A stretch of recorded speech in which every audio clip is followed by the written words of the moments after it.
Hi folks, and welcome to this episode of Michael's Backyard Marina. Today we're going to be working on a Hustler mower. What I've got to do is a little bit of service on it. I've had it for about 2 years now. I've got 125 hours on the mower itself. I was supposed to change the hydrostatic fluid at 100 hours. It went just a little bit over, but better late than never, but not too late. I'm going to be putting in a hydrostatic.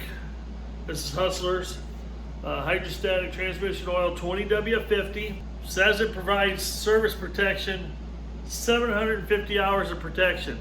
Now the dealer that I bought the mower from says, it says 750. He says, you're better off going with it at 400. Well, 400 is still a lot of mowing, especially for me. I've had it for 2 years and I put on 125 hours. 400 hours is going to get me a lot of years, but it's not cheap. Between this and this, because it's a little over 4 quarts it takes, and two, not one, but 2 screw-on filters, it's about $112. So it's not cheap, but year over year, you know, you're talking about, maybe for me, about $25 a year is what it costs to do this oil.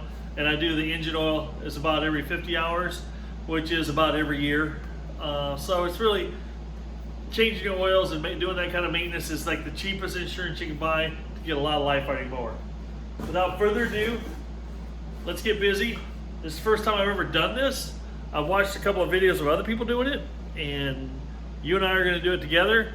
So when you go to do yours, you can do it flawlessly and with clarity and get it done accurately. Let's dive in. One thing I've forgotten to mention is we're doing this on the Hustler Fastrak. This has got a 54-inch deck and it's got the Kawasaki motor. Now let's go underneath and see if we can get this transmission fluid changed. Now that we're down underneath, we're going to take the cover off that covers up the oil filter. And this takes a 3/8 bolt on this particular one, a 3/8 socket I'm being. So, and I was happy to see that this one has the Fastrak has a commercial grade rear end underneath it.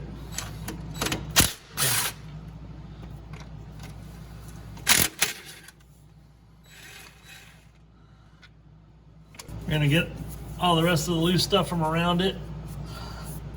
Might even get the air hose here and just kind of blow it a little clear. I'm gonna go ahead and take off the one on the other side as well.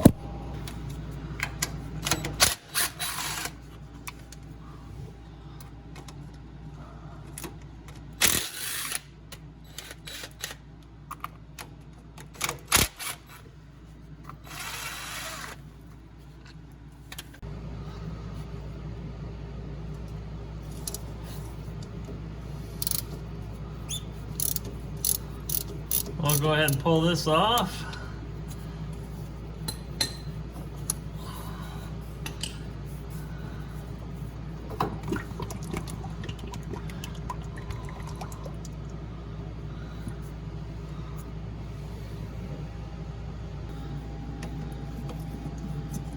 Now we'll pull the filter out the second side, let it drain. Now what I've got, I don't know if I didn't show you this, but what I've backed it up onto is a set of car ramps, and then I took my floor jack and picked up the front end. It's hard to get in here without getting my arm in the way, to make it sit level. It looks like by design that all the oil drains out the actual oil filler or oil filter area, which is actually an excellently engineered design. I'm gonna double check that, but I'm pretty sure that's how they did it, which makes it perfect because you don't have to deal with any drain plugs or anything like that. Just change your filter and you're off to the races. Now once it's done draining,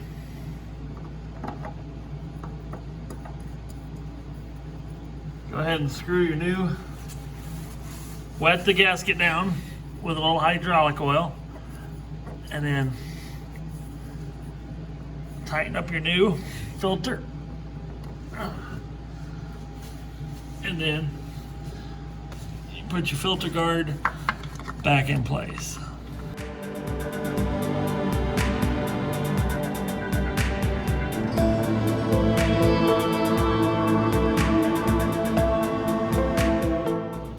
in the top of the transmission on each side, there's a plug at the very top. And it's really easy to get to if you use your ratchet wrench. Otherwise, it's going to take you a month of Sundays to get this out. Ratchet wrench works really good.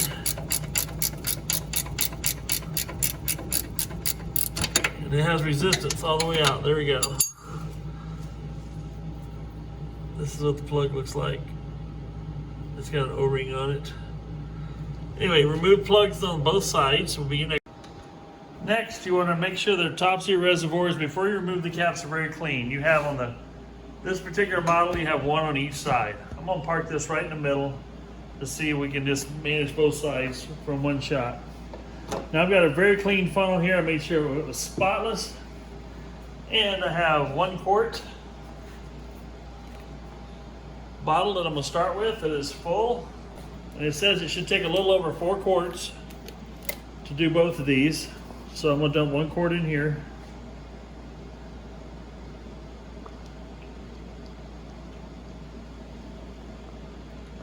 Through the reservoir. Now once you're at this point and you're starting to fill the transmission reservoirs, which will in turn fill the transmissions, you want to get to about, once you get to about 2 quarts in each of the reservoirs, dump through there to fill the transmissions, start looking underneath to make sure that that plug you took out at the top of the transmission, when oil starts to come out of that, is when you want to put the plug in. That way you know you're now full on each side. Now do this for each side. It'll come out one side, you'll put the plug in, then you'll fill the other, and it'll come out the other side, and you'll put the plug in. But then you want to, once you do that, you want to fill both reservoirs up to the code limit. And then we're going to go to the next step, which is bleeding the hydrostats so there's no air in it.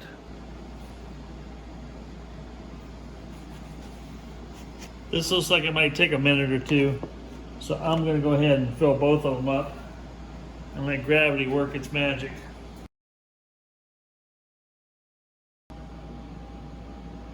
As you can see, they fill, but they fill slowly. So far I've put in about 2 quarts. It's taken about 2 minutes, 3 minutes now.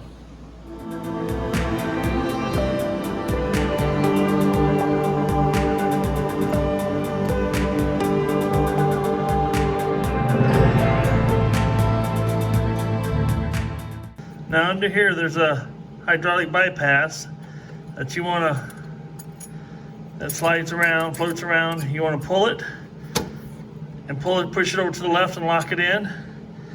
There's another one on that side. You pull it and push it to the right to disengage the hydraulics.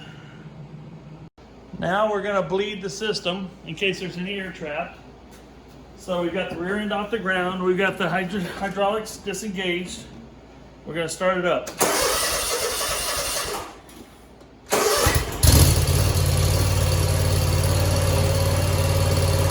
we're going to go forward,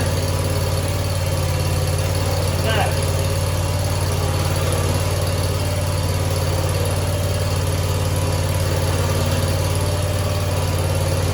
About 7 times.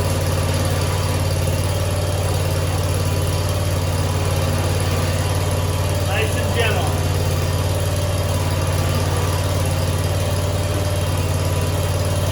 Once you've done that, we're going to re-engage the rear end.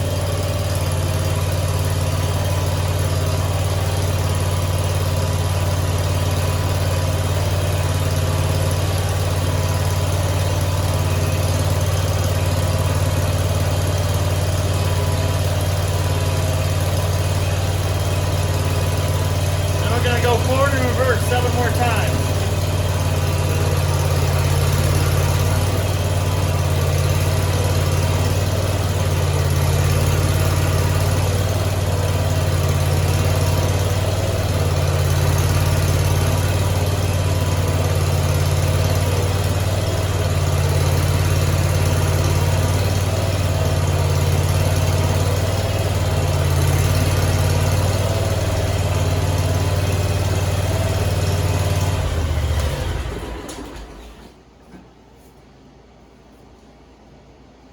Once you do that, set it back down on the ground. And we're going to double check your reservoirs. Make sure they're still got the right level of hydraulic fluid or 20W50 oil. So they're both filled to the cold level. And then you're good. Now the first time you run this thing, you want to keep an eye on it. Kind of mow for a little bit, then get off and take a look at it. Make sure these hydrants, make sure nothing's leaking. And the leak indicator will be if those are dropping. So make a mental note of where you left them.